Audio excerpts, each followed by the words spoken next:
चुहिया का स्वयंवर गंगा नदी किनारे स्थित कुटिया में याज्ञवल्क्य नाम मुनि अपनी पत्नी के साथ रहा करते थे। उनकी कोई संतान नहीं थी। दोनों को संतान की कामना थी, अतः वे इस हेतु सदा ईश्वर से प्रार्थना किया करते थे।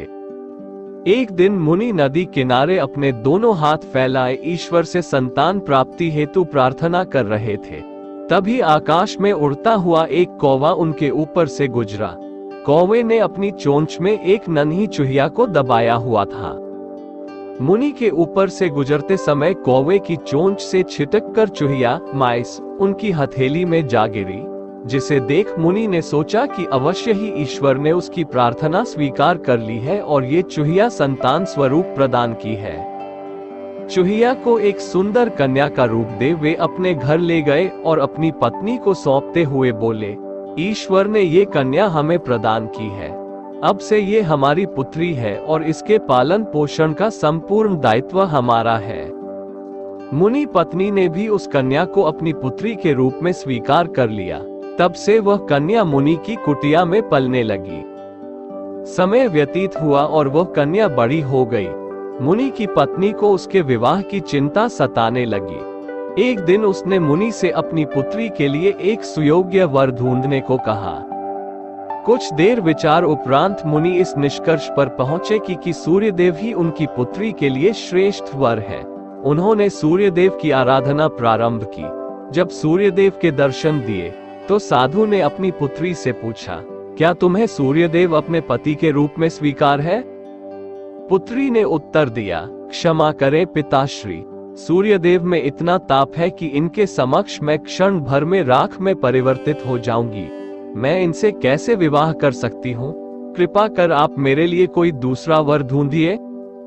पुत्री के उत्तर सुन मुनि ने सूर्यदेव से पूछा, सूर्यदेव अब आप ही बताएं कि मेरी पुत्री के लिए आपसे श्रेष्ठ वर कौन होगा? सूर्यदेव ने उत्तर दिया, मेरे अनुसार मेघ तुम्हारी पुत्री के योग्य है, क्योंकि उसमें मुझे ढक देने का सामर्थ्य है। मुनि ने मेघ प्रार्थना प्रारंभ की और उनके दर्शन देने पर अपनी पुत्री से पूछा, क्या तुझे मेघ अपने पति के रूप में स्वीकार है? पुत्री ने ये प्रस्ताव भी अस्वीकार कर दिया और बोले, पिताश्री, मैं इतने काले व्यक्ति से विवाह नहीं करना चाहती। साथ ही इनकी गड़गड़ाहट से भी मुझे डर लगता है। मुनि ने मेघ से परामर्श लिया तो मेघ बोले, मेरे विचार में वायुदेव तुम्हारी पुत्री के योग्य है, क्योंकि उनमें मेघ को उड़ा देने की शक्ति है। मुनि ने वायुदेव को आराधना कर प्रसन्न किया और उनके दर्शन देने पर अपनी पुत्री से पूछा, क्या तुझे वायुदेव स्वीकार है? मुनि पुत्री बोली, वायुदेव तो बड़े चंचल हैं, कभी एक स्थान पर स्थिर नहीं रहते, मैं उनसे विवाह नहीं कर सकती।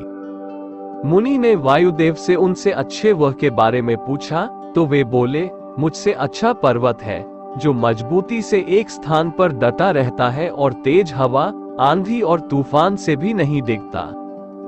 मुनि पुत्री सहित पर्वत के पास गया और पुत्री का विचार पूछा तो वह बोली, ये बड़े कठोर हृदय के हैं, मैं इनसे विवाह नहीं कर पाऊंगी। तब पर्वत ने मुनि को सुझाया कि मुझसे योग्य चूहा है, वो कोमल तो है पर साथ ही पर्वत में भी सुराख कर देने की शक्ति रखता है। मुनि मूषकराज को बुलाया और अपनी पुत्री से पूछा कि क्या उसे मूषकराज से विवाह स्वीकार है। मूषकराज को देख मुनि की पुत्री को एक अपनत्व भाव का अनुभव हुआ और वह उस पर मुग्ध हो गई। उसने मूषकराज से विवाह करना स्वीकार कर लिया। तब मुनि अपनी पुत्री से बोला, यह भाग्य ही है, तुम इस दुनिया में चूहिया के रूप में आए और अब भाग्य से तुम एक चूहे से ही विवाह कर रही हो। मैं तुम्हें तुम्हारा मूल रूप वापस प्रदान करता हूँ। मुनि ने अपनी पुत्री को चूहिया में परिवर्तित कर दिया और उसका विवाह मूषकराज से करवा दिया।